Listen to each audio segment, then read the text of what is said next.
سومین و یکی از پرکاربردترین پایه‌ها تو قلاب بافی پایه بلنده. تو اکثر بافتنی‌ها ازش استفاده میشه. از لحاظ بافت شبیه پایه متوسطه، ولی با این تفاوت که تو 2 مرحله بافته میشه. سلام، من بهار هستم. با آقای نخ خوش اومدید.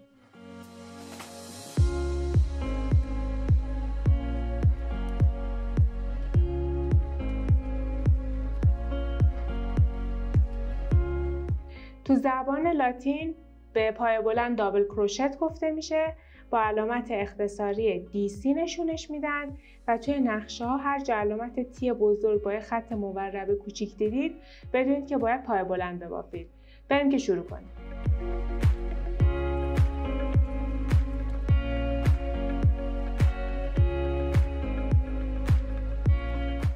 من برای این آموزش 6 تا زنجیره میزنم. 1 2 3 4 5 و 6. همونطور که توی آموزش‌های قبلی گفتم هر کدوم از پایه‌ها توی قلاب بافی یه اندازه مشخص دارن. اندازه پایه کوتاه 1 زنجیره است، پایه متوسط 2 تا زنجیره و پایه بلند 3 تا زنجیره. یعنی ارتفاع 3 تا زنجیره و ارتفاع یک پایه بلند با هم دیگه برابره. پس من 3 تا زنجیره اضافه تر میزنم. این 3 تا زنجیره خودش حکم یک پایه بلند رو داره.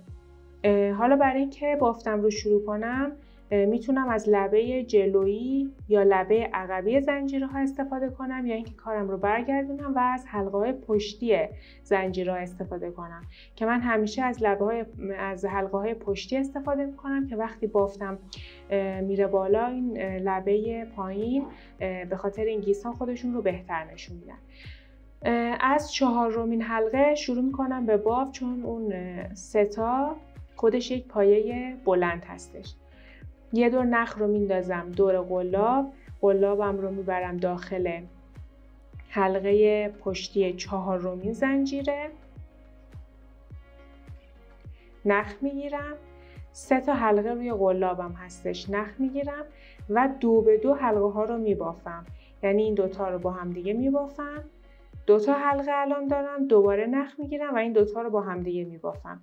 یک بار دیگه توضیح میدم. نخ رو میندازم روی قلابم رو میبرم داخل حلقه زنجیره بعدی، نخ میگیرم. 3 تا حلقه روی قلابه، 2 به 2 حلقه ها رو میبافم. یعنی نخ میگیرم، 2 تا حلقه رو با هم دیگه میبافم، دوباره 2 تا حلقه دارم، نخ میگیرم و این دوتا رو با هم دیگه میبافم. به همین ترتیب ادامه میدیم.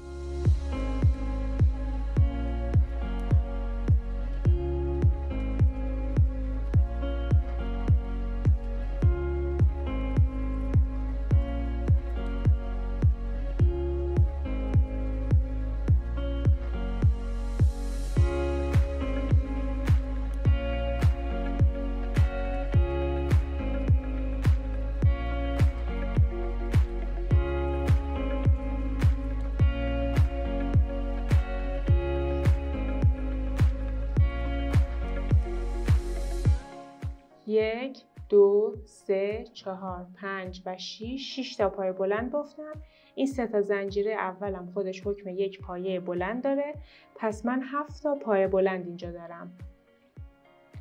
حالا برای اینکه رج بعدی رو شروع بکنم 3 تا زنجیره میزنم و کار رو برمیگردونم. این 3 تا زنجیره خودش حکم یک پایه بلند رو داره که روی این پایه قرار داره. پس من دیگه روی این زنجیره نمی بافم، از زنجیره بعدی شروع کنم به بافتن. دوباره نخ رو میندازم روی قلابم رو میبرم داخل این سوراخی که اینجا به وجود اومده، یعنی از زیر هر دو لبه این زنجیره رد میکنم، نخ میگیرم. 3 تا حلقه دارم، 2 به 2 میبافم. یعنی نخ میگیرم، 2 تا اول رو با هم میبافم، دوباره نخ میگیرم، 2 تا رو با هم میبافم و به همین ترتیب ادامه میدم.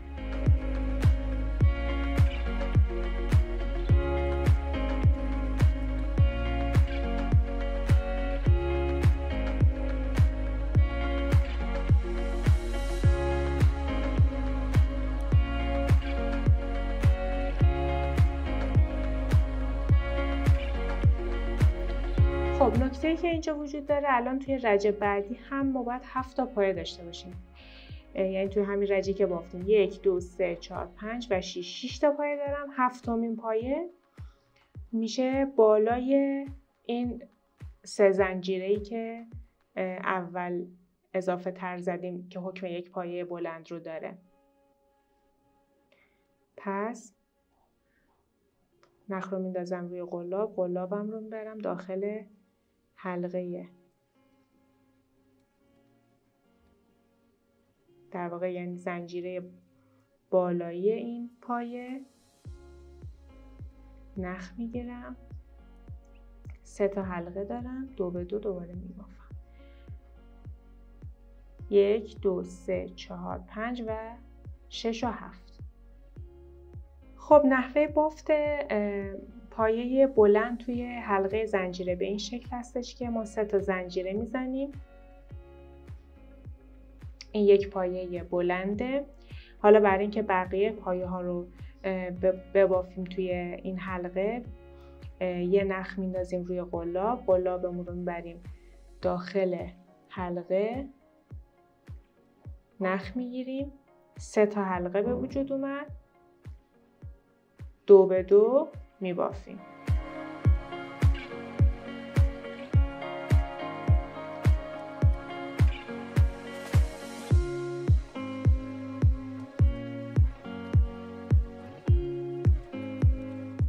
به این شکل.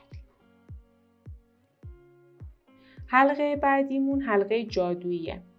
برای اینکه توی این حلقه پایه بلند ببافیم، یه نکته‌ای رو باید حواسمون باشه. این حلقه خودش یک زنجیره داره. یعنی برای اینکه ما پایه بلند رو شروع کنیم به بافتن، 2 تا دیگه زنجیره میزنیم. با اونی که خودش داشت میشه 3 تا. این خودش یک پایه بلند هستش. حالا نخ رو میندازیم روی قلاب، قلابمون رو از زیر هر دو نخ حلقه رد میکنیم، نخ میگیریم، 3 تا حلقه داریم، نخ میگیریم، 2 به 2 حلقه ها رو میبافیم.